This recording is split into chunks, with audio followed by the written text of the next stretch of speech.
Today we're going to start the penultimate module in the course, and that is talking about and hopefully peeling back the hood on what's going on with these random variates and random numbers. Now, notice that they're two slightly different names, and hopefully today we'll clear up a little bit about what the difference in the terminology is. So I'm going to talk about random number generation, although strictly speaking, it's pseudo-random number generation is what we're going to be dealing with, and what, like it or not, one does deal with on the computer. And then toward the end, we'll start taking a peek at what random variate generation is about. And that's the primary thing that we're going to be focusing on. Because up to now, we've been using random variates pretty much almost since day one. Going all the way back to our arrival process, we created a random variate that was an exponential distribution, and then with subsequent classes, we used uniforms and gammas, and there are actually a litany of different random variable distributions that we can use for random variates. But how do we get them? And that's why we start with random number generation. So what's that about? And again, pseudo is the correct term. So let's see what a random sequence is. And again, you've all had probability and statistics, and that's about dealing with randomness. So a random sequence, or a sequence of random numbers, is defined to be a sequence of UN. So n goes from 1 to infinity, if you will, or 0 to infinity if you like the zero-based indexing. So these are supposed to be first statistically independent, and you may have to get out your old stats notes to remember what that is, but basically it means that they don't influence each other. You can think of, if you do something like, if you repeatedly flip a coin, you'll get a sequence of heads and tails, and each flip is hopefully independent of the other one. In other words, if you have a truly fair coin and you flip it and it comes up heads 10 times in a row, again, it's a truly fair coin, then the probability that the 11th flip is going to be a heads is still 50-50 if it's a fair coin. That's kind of what the statistical independent, informally what it means. I mean, there's a more formal definition, but we're not going to concern ourselves with that. So the first criterion of being a random sequence, or a sequence of random numbers, is that they are statistically independent, and each one has a uniform distribution between 0 and 1. So that's the theory. That theoretically and mathematically, statistically, that's what a random sequence is. The bad news is that any algorithm on the computer cannot produce a truly random sequence. It can't be done. However, you say, well, okay, what do? We give up and go home? No. It turns out that there are a number of different algorithms on the computer that can produce a sequence that is essentially statistically indistinguishable from a random sequence. Okay, so what does that mean? That means that if you look at a sequence of numbers that is generated from one of these algorithms, that if you put it through a test for distribution, it will pass a test that says it's uniformly distributed between 0 and 1, and it will look statistically independent. In other words, there are tests for statistical dependence, and a good algorithm can pass those tests. And again, we're only going to dip our toes into this. We could spend the whole quarter talking about this. But so the important thing for you is just understand at least the basics for what's going on beneath the curtain. So this computer algorithm that can produce a sequence that kind of walks and talks and quacks like a random sequence is called pseudo-random. It's called pseudo-random because we can treat it as if it were random, but it truly isn't. Okay, so in other words, and for our purposes, and for the purposes, whether we're doing analysis as we are engaged in here, or in things like games and training and things like that, these algorithms are being used.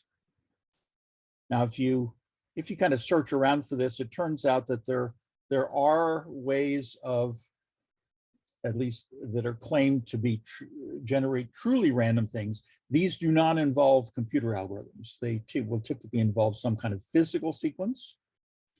So, for example, things like the decay of uranium atoms and stuff like that. But again, we're not going to get into that. So how does it work? Well, the idea, all pseudo-random number generators basically have a sequence of integers starting from some initial value. And that initial value is called the seed. So you probably encountered this idea of the random number seed. What's that about? The seed is an integer, not a floating point number. It's an integer, which is just the starting point. A pseudo-random number generator produces a long sequence that eventually repeats. And the number of values, distinct values that you get before it repeats is called the period of the random number sequence. If you use the same seed to start the sequence, then the same values will be generated. And we'll kind of demonstrate that. But so the first thing to think of is the sequence of integers that eventually repeats. And that's why it's not truly random. A truly random sequence never repeats. A pseudo-random number sequence does repeat.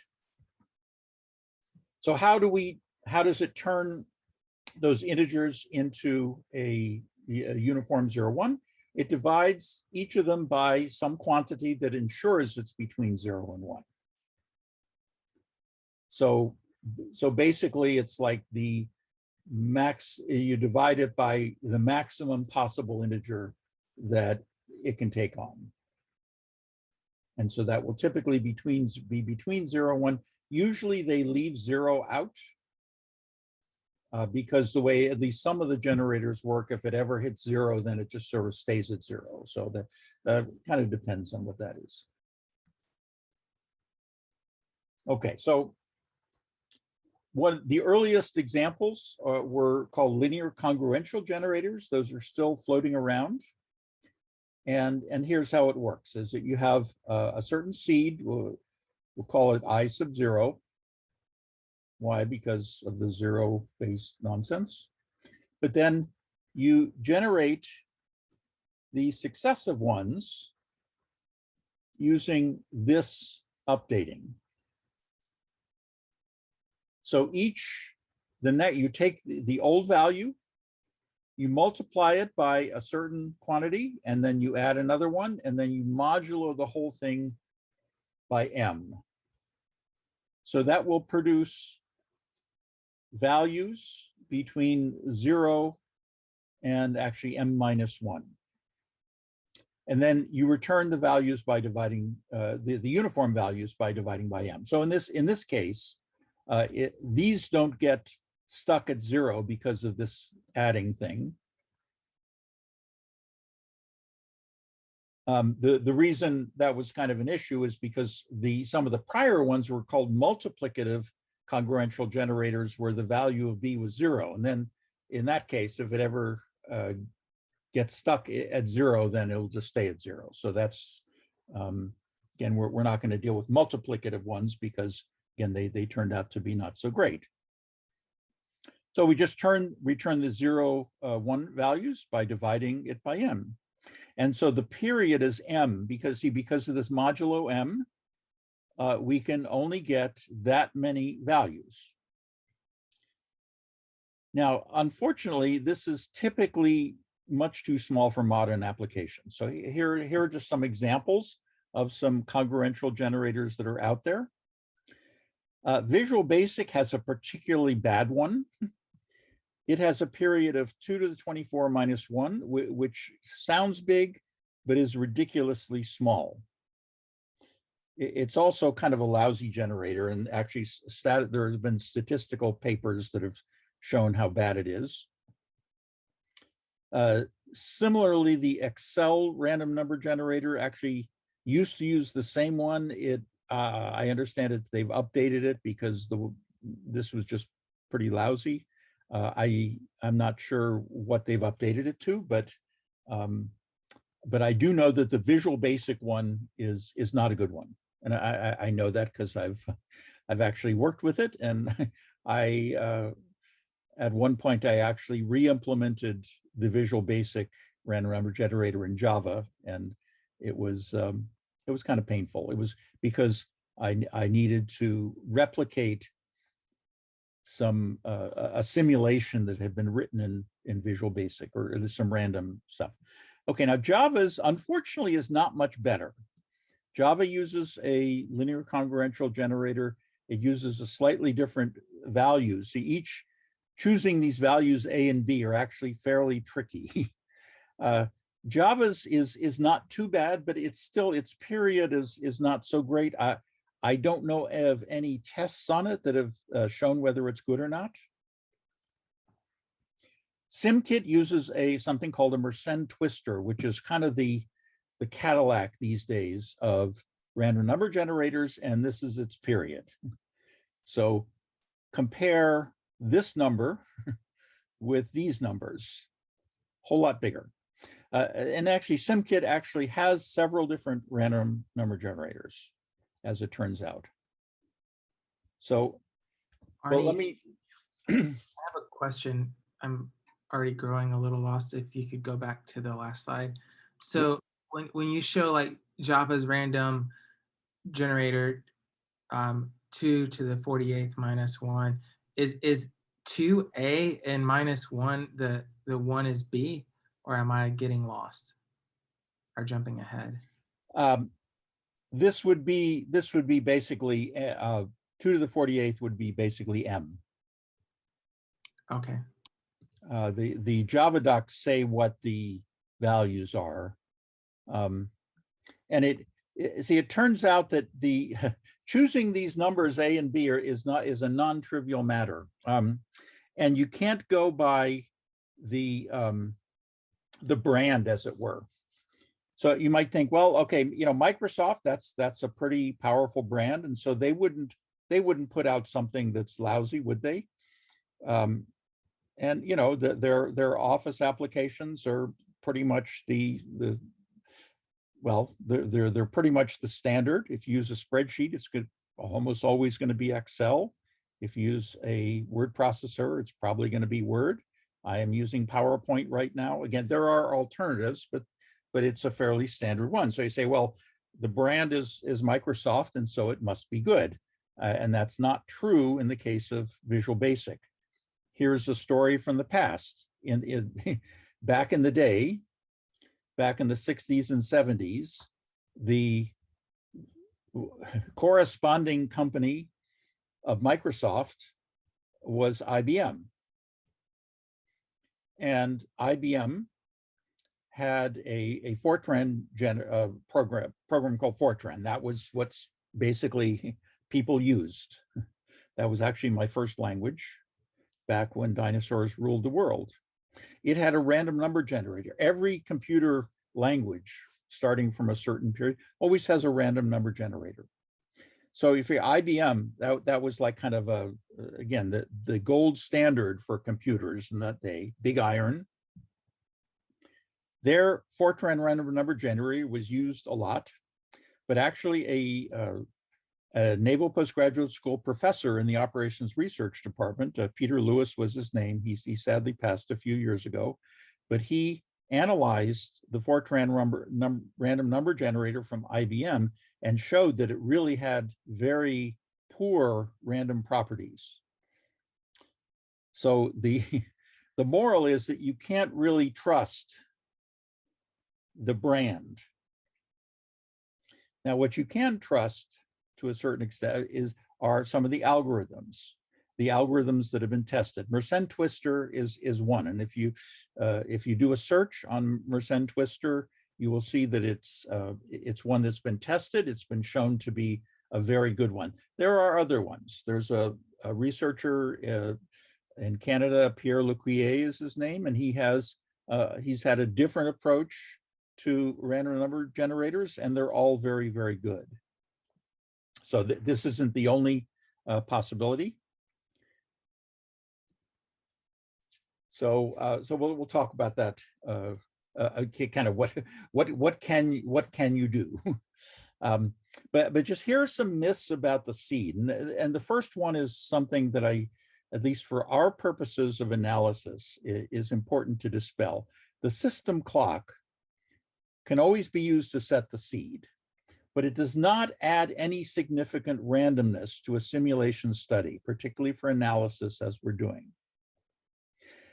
The only place that I am familiar, that I consider it to be a useful thing are situations where you need different states for repeated play. So for example, if you're playing like a first shooter game, and you have to kind of go in a room and find the bad guy. So you go in the room, and you step into the room, and the bad guy is over in the corner on the left. He shoots you and you die. So the next time you come into the room, there are two choices. If you get the same random draw for that, then the guy is the same place that he was before. But since you died the first time, you know that he's there, and so you can kind of anticipate that. And that's not a good type of thing. If the game is playing a little better, they'll realize that, okay, now that we're coming into this room, they're going to generate something different. And so the guy isn't going to be on the left, he might be on the right or in the far corner. So that's a situation where it can be useful to use something like the system clock. However, our discrete event simulation models that are used for analysis, they have no need whatsoever for a random seed at all. So let me try to, I just want to try to illustrate this a little bit here.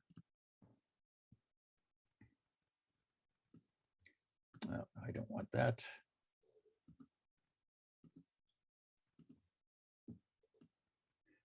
Okay, so this line represents the sequence of random numbers, and it's a finite length. And so so if you start here, so the seed would be, let's say where we start, that when we fire it up, that's where the seed is. Now, what happens is if you do like one replication, this is something we're going to be dealing with after this module. Once we start doing analysis on our models, we're going to have to be doing independent replications. So what's going to happen is, for our first replication, starting with the seed, it's going to generate, say, these values. So this is going to be, say, replication 1. And then if we just don't do anything and sort of keep going, then we'll have a second replication, say, and that will use these numbers from here to here. But if this is a truly, a random enough sequence, obviously, if it's a truly random sequence, everything is fine. If it's a good pseudo-random sequence, then each of these values are independent one from the other. And so all of these values that are generated, if we just continue, are going to be independent of the values that are generated in this first replication. And that's an important property that we will use when we perform independent replications of our simulation in order to do some statistical analysis. Now, supposing we say, okay, I want to make things more random. And so I'll set it by the system clock. And so let's say the system clock says, okay, here's where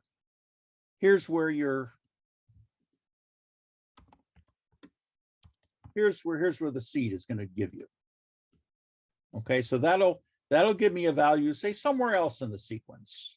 So the clock seed will put it, say, there.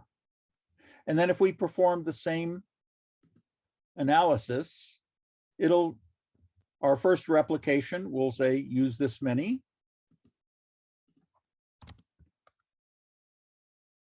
And our second one will maybe use this many.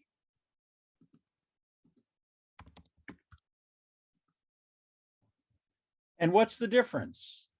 Statistically, these two, and then obviously 2 replications is not sufficient. We'd want to keep going. What's the difference statistically between this experiment where we seeded with the clock and this where we just kind of took took some other value? The answer is none. There is no difference statistically.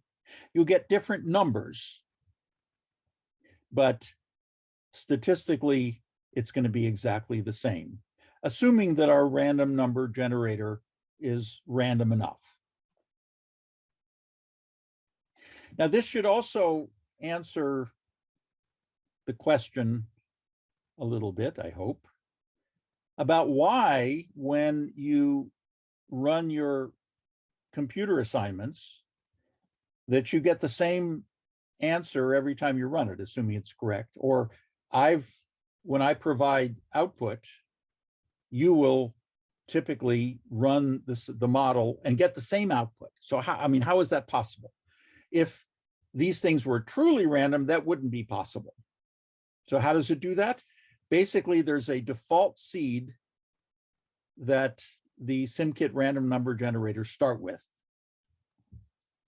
And if you start with that seed and you perform identical replications, say, and we've only been doing the first replication. So if you start with this seed and you use exactly the same random variate distributions, say, like with the arrival process, say if it was exponential with a certain mean, then you will get exactly the same sequence of arrivals. And if you do something like set it to some other seed, then you'll get something statistically equivalent, but they'll be different values. So hopefully now, if you've been wondering about that,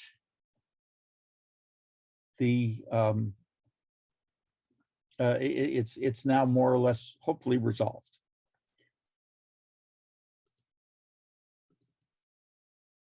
So let me, where'd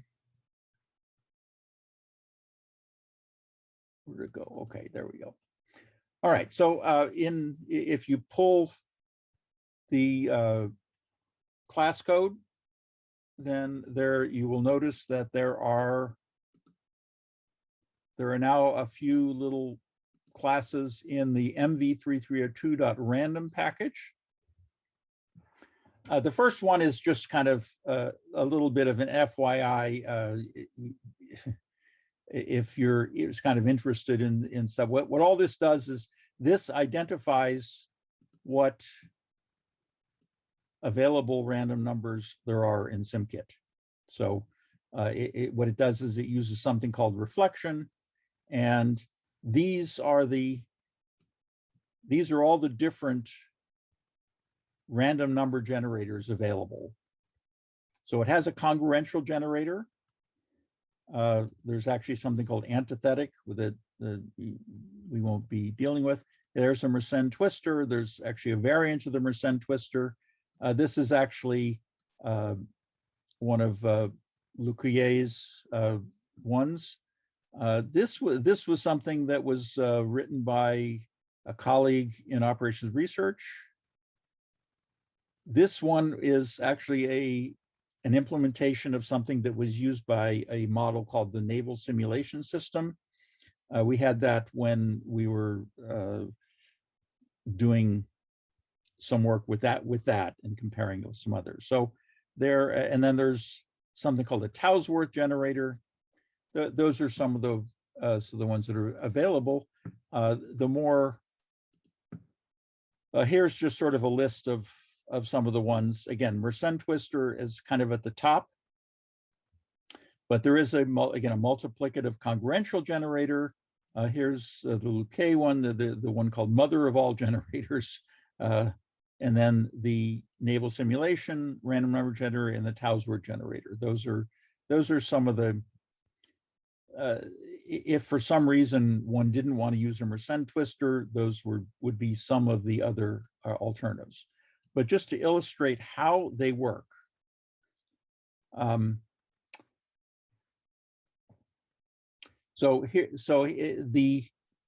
are two interfaces.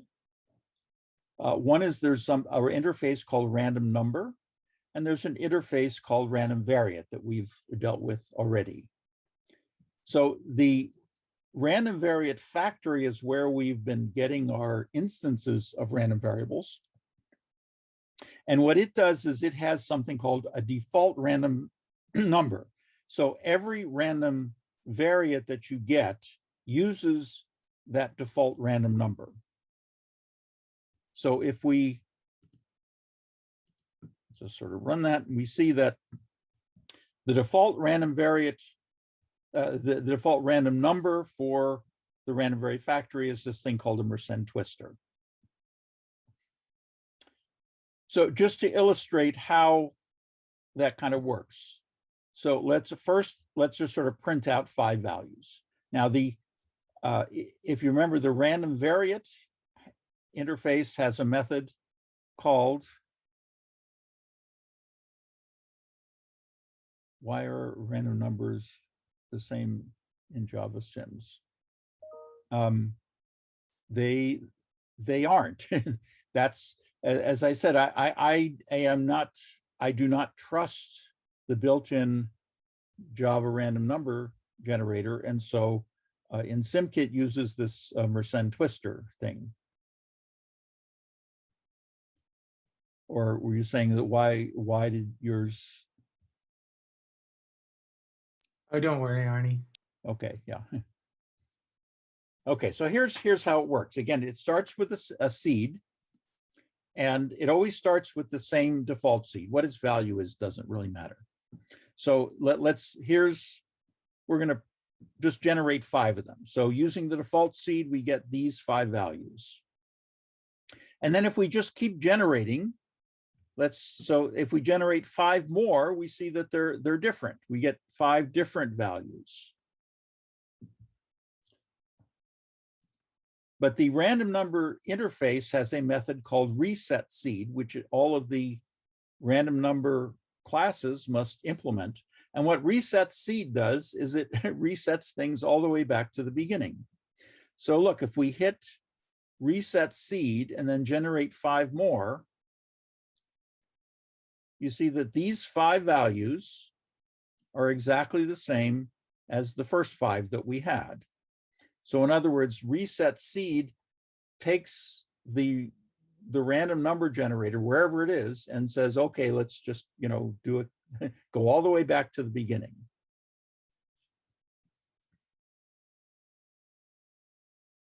Okay, so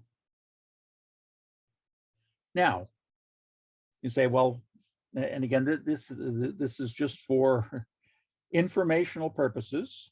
This, for some reason, some people feel that setting the seed to the current clock somehow makes things more random. And hopefully I've disabused you of that. In other words, it doesn't make anything more random at all. It simply ensures that every time you run it, you're going to get a different value. So after we set it to the time, then we get these values, okay?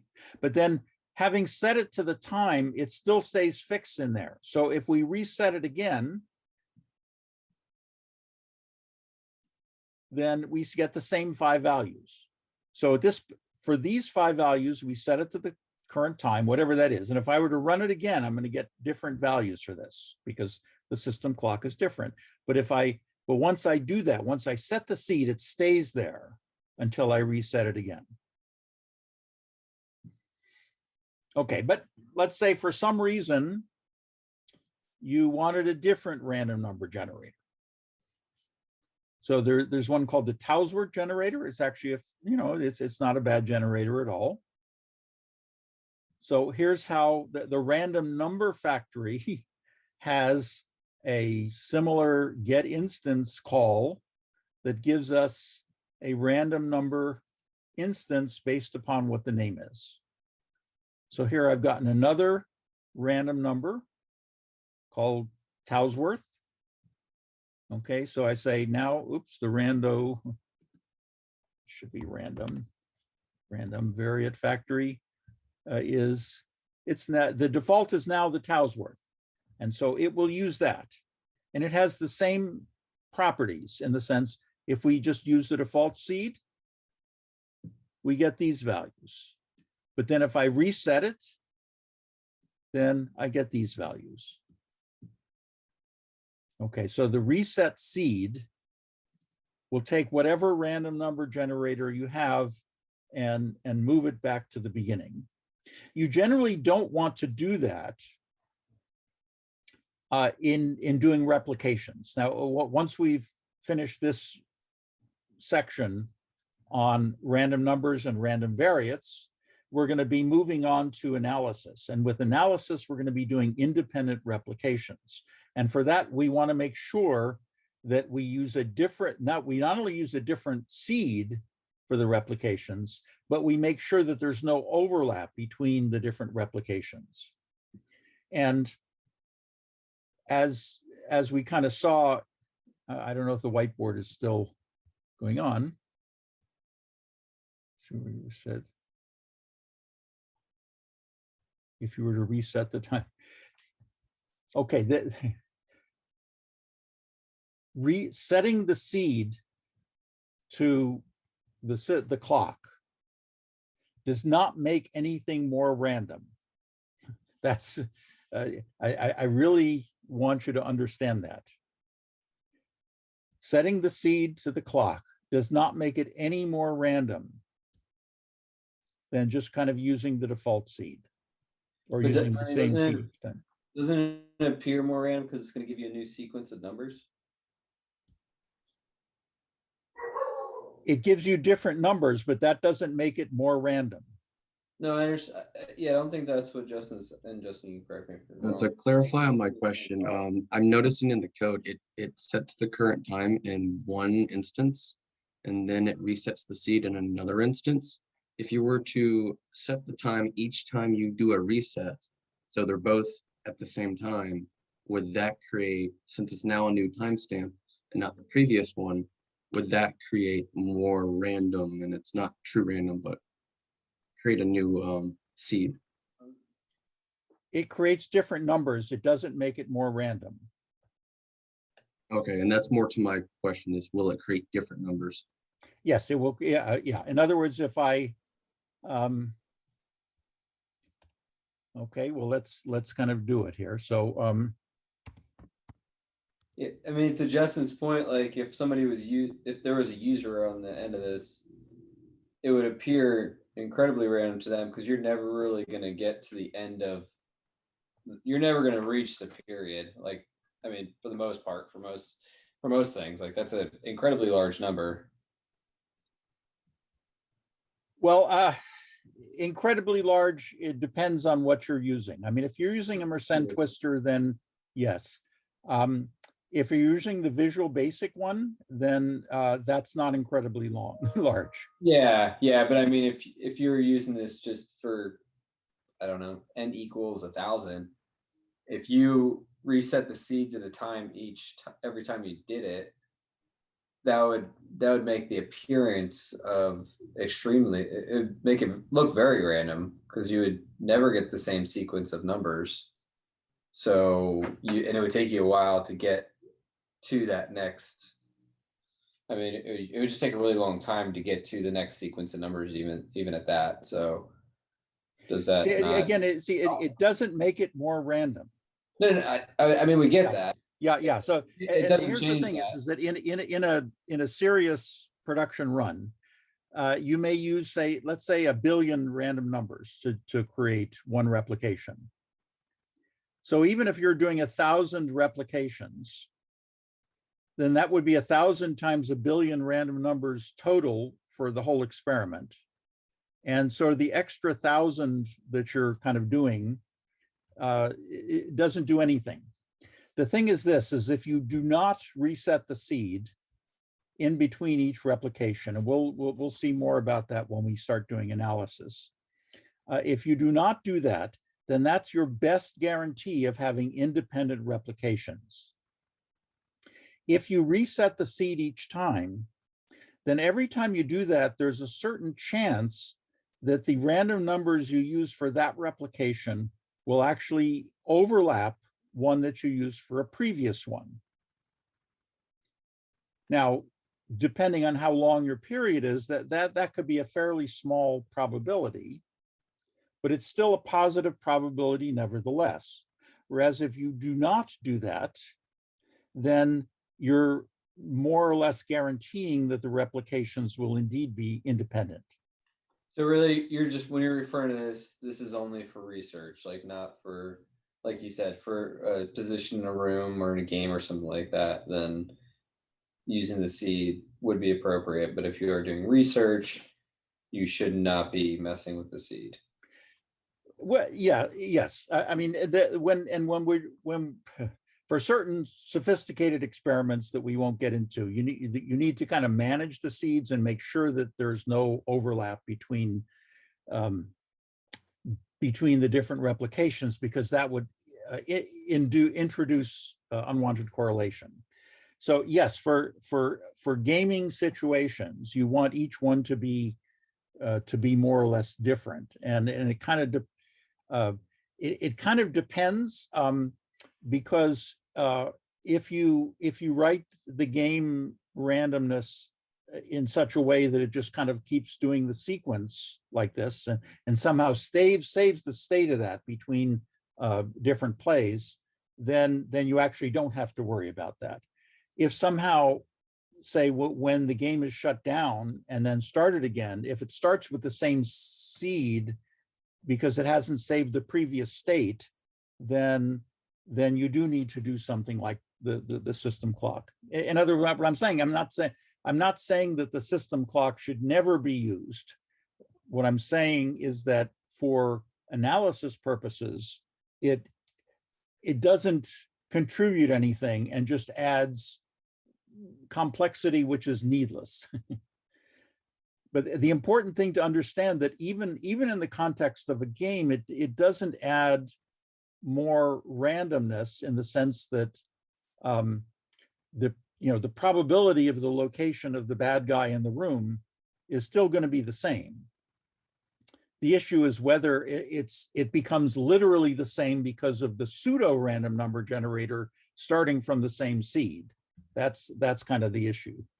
But for our purposes here, again, and it's important to understand that using the system clock does not add any more randomness. And here's a number of years ago, not understanding that actually led to some problems with, I don't know, you're probably not old enough to remember a web browser called Netscape. I don't know if anybody remembers that, but they were, when they were implementing secure sockets and things like that, they used a random number generator and they tried to seed it with the clock.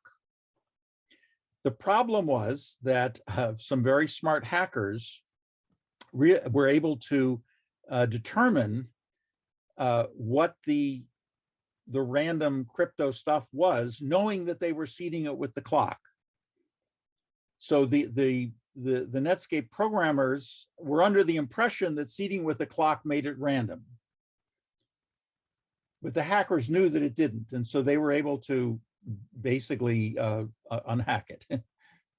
So again, the important thing is those seeding with the system clock does not make anything more random. It may make it look a little more random because you're getting different numbers, but it does not truly make it more random. So anyway, so yeah, so if you, I'll let you kind of deal with that. I wanted to, let's go back to this. Okay, so I hope I've made the point on that. So the recommendations, again, for production and if you're doing a classroom project or something like that, anywhere but here, of course, I suppose, like if for some reason you were writing something in Visual Basic or using like some Monte Carlo stuff in Excel, again, it has this horrible random number generator. For classroom projects, it's probably random enough. Last quarter we used Java's random number generator because, again, just classroom purposes. For production, though, Mersenne Twister. And all major languages have a version that can be used. So if you're writing in C or C++, actually the people who wrote Mersenne Twister wrote it in C originally. Python, to its credit, and again, I'm not a big Python fan, but one of the things that it has in its favor is that its random number generators is a Mersenne Twister, and that's what they use for its built-in one. And if for some reason you have to use Visual Basic for applications, there is an implementation of the Mersenne Twister in Visual Basic for applications. So I would strongly encourage you to, if you find yourself in a situation where you have to use Visual Basic or Excel to do some random type of stuff, track down the VBA implementation of Mersenne Twister and use that instead for serious analysis. For classroom stuff, again, who cares? Well, I mean, I care in this class except for this one. So, Arnie, I have a question on that for dealing with the real world. If they're known to be so bad and there's multiple other options that are much better, why won't they use those as their built-in? Or is there some sort of copywriting or laws, or it takes up too much memory or something like that? well, it's significant. The Mersenne Twister is significantly more complicated. I mean, if you want to see, because it was developed by actually some Japanese academics, they did make it open source in the sense that anybody can see the code, use the algorithm. I mean, if you want to see how complicated it is, you can take a look at the code. Why doesn't Microsoft make things better? I think it's my opinion is they don't care. Now, I mean, and I don't mean that in a general sense.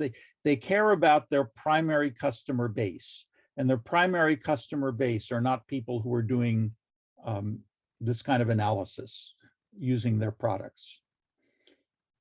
Their Excel stuff has been known. In fact, I mean, you can look this up. There are statisticians who've sort of written articles about how awful the Excel random number generators are, and they don't care. From a business decision, it kind of makes sense in the sense that their main customer base are people other than those of us who do this kind of work. That's the best answer I can come up with. And the same with Java. It's like, Java, they have a random number generator and it's okay. It's just not front and center with what their main interest is. And I don't criticize them for that.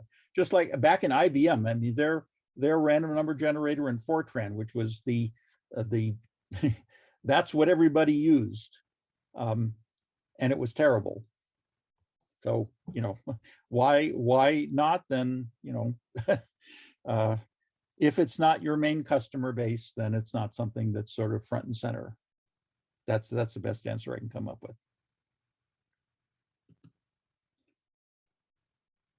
Okay, so which leads us to the next topic. This is all I'm going to say about random numbers. Again, we could spend the whole quarter looking at different random number generators, testing them, finding their various characteristics.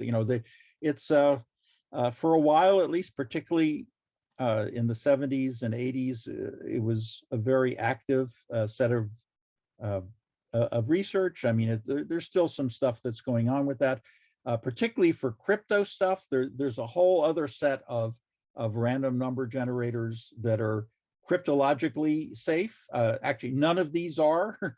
So don't use any of this for crypto stuff. That's a whole different ball game.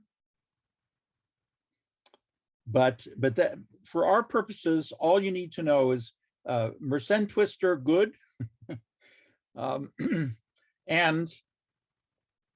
kind of how it works. It just works by this sequence of numbers, and if you just kind of keep going on the sequence, then they're random enough if you have a good random number generator.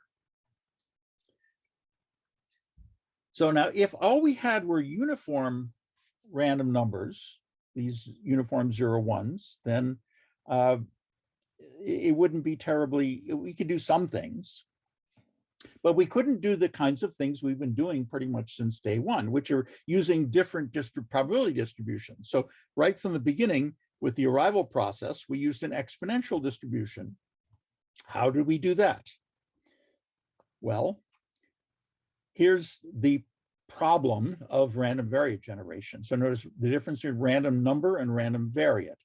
So a random variate is a sequence of values that have a particular probability distribution, not just uniform 0, 1.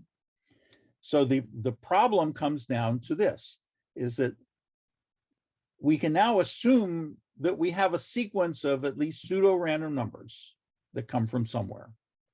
But what we want is we want another sequence, I'll call it xn, and it has some desired probability distribution. In other words, the random variate generation takes these uniform 0, 1 random numbers, and we want to turn them into another sequence that has a different distribution. In fact, it has a distribution that we want. So for the arrival process, if I say I want the inter-arrival times to be exponential with a mean of 10.3, then I need some way of doing that. Now I have a sequence of uniform random numbers.